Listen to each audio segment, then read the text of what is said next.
आदाब नाजरीन, आज बरोज़ 10 सितंबर 2024 को यूसीआईडी फाउंडेशन के नेशनल प्रेसिडेंट मशहूर व मारूफ शख्सियत जनाब मोहम्मद तस्कीन साहब और national chief in charge Sardar Khan और चीफ वुमेंस इंचार्ज फौजिया बेगम की हिदायत पर इनके यूसीआईडी फाउंडेशन तेलंगाना इंचार्ज जनाब सोहेल साहब और इनकी टीम ने मिलकर एक ज़ईफ़ माँ को आसिफ नगर एरिया में कई दिनों से जो परेशान और बेसहारा रोड पर थी, उनको लेकर आसिफ नगर पुलिस इंस्पेक्टर को इत्तला की और उस माँ को आपका घर ओल्ड एज होम में दाखिला करवा दिया।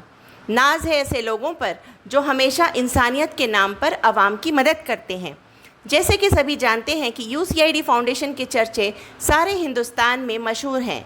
कई बेगुनाह लोगों को जेल से छुड़वाया और कई ज़रूरतमंद लोगों की मदद की। अगर किसी को घरेलू मसलों से लेकर ऑफिशियल मसलों तक कुछ प्रॉब्लम है तो यूसीआईडी फाउंडेशन टीम को राब्ता कर सकते हैं। आइए देखते हैं इनकी ज़ुबानी। अस्सलामु अलैकुम वरहमतुल्लाहि वबरकातुहू। आदाब, मैं मोहम्मद तस्कीन नेशनल प्रेसिडेंट यूसीआईडी फाउंडेशन और सहारा वर्ल्ड ग्रुप से आप लोग का भाई। पहले तो मैं तहे दिल से शुक्रगुजार हूँ उस परवरदिगार का जिसने हमें इंसान बनाकर इस दुनिया में भेजा और इतने अच्छे काम ले रहा है, और ख़ास करके मेरे सारे तमाम मीडिया भाइयों का तहे दिल से शुक्रगुजार हूँ जो हमारी आवाज़ सारी आवाम तक पहुँचाते हैं।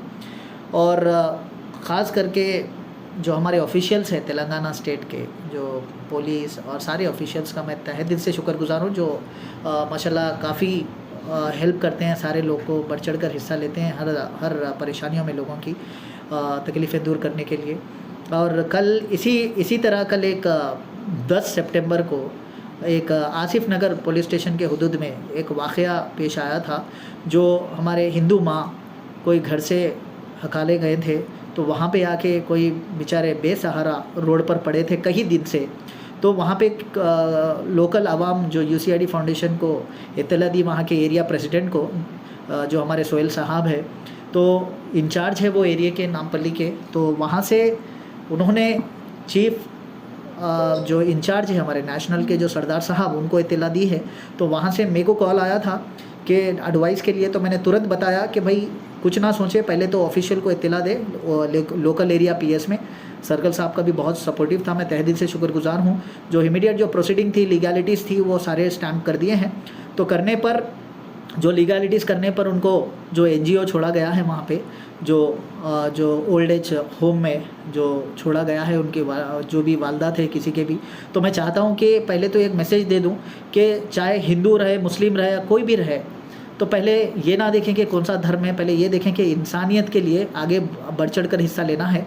तो मैं चाहूँगा तमाम मेरे जितने भी फॉलोवर्स हैं, जितने भी मेरी आवाज़ सुन रहे हैं, सभी के लिए कि हमारे माँ के बारे में अगर जहाँ पे भी मैटर आता है तो पहले आप आगे तो बढ़ चढ़ कर हिस्सा ले, क्योंकि हम धर्म नहीं देखें इंसानियत के नाते, क्योंकि पता नहीं हमारे सांसें कब रुक जाएं कि हमें आगे बढ़ चढ़ कर हिस्सा लेना है, लोगों की खिदमत अंजाम देने के लिए आगे बढ़ चढ़ कर हिस्सा लें। और कहाँ पे भी अगर जहाँ पे भी अगर ऐसे हालात दिखते हैं कि कहीं भी कोई परेशानी आती है या घरेलू मसले से ऑफिशियल मसलों तक, तो हमें राब्ता करें। सारी टीम है अल्हम्दुलिल्लाह, 7063 पीपल हमारे अंडर में है नेशनली।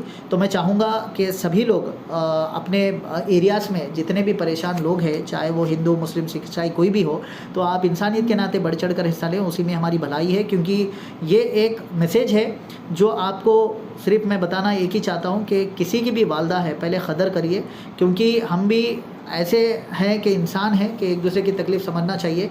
तो जितने भी औलादें हैं सभी के लिए मैं एक मैसेज देना चाहता हूँ कि माँ बाप 10 औलाद को पाल सकते हैं, लेकिन 10 औलाद मिलके एक माँ बाप को नहीं पालते। तो मैं चाहूँगा प्लीज़ इसमें गौर करिए बात को, और जहाँ पे भी ऐसे केसेस दिखते हैं तो इत्तला दें, उनको सपोर्ट करें। तो बस यही मैसेज देना चाहता हूँ कि देखिए, माँ बाप ऐसी चीज़ है कि हमें ज़िंदगी दी, सांसें दी, सारी चीज़ उन्हीं की लिए हुई है। तो मैं चाहूँगा कि प्लीज़ ऐसे ना करें, क्योंकि एक ना एक दिन आप भी किसी के बाप बनने वाले हो, तो आपको भी अगर औलाद नसीब होगी तो अल्लाह ये भी आपको दिन दिखा देगा बहुत ही जल्द। लेकिन मैं चाहूँगा चाहे कोई भी धर्म हो, अपने माँ बाप की कदर करें, क्योंकि सभी मिलता है दुनिया में, माँ बाप की जगह नहीं मिलती। तो मैं माँ बाप नहीं मिलते, तो इसी हिसाब से आप लोग से एक मैसेज देना चाहता हूँ कि आप लोग सभी एक दूसरे का हाथ पकड़कर थाम कर चले और माँ बाप की हमेशा खिदमत करते रहें। ऐसे ना करें कि रोड पे ना छोड़े।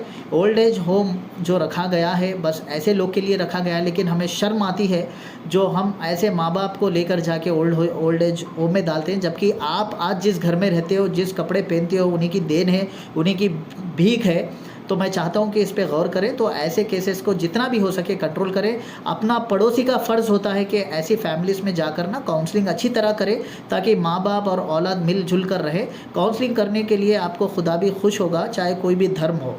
तो मैं चाहता हूँ कि सब मिलकर रहें। Thank you so much. जय हिंद।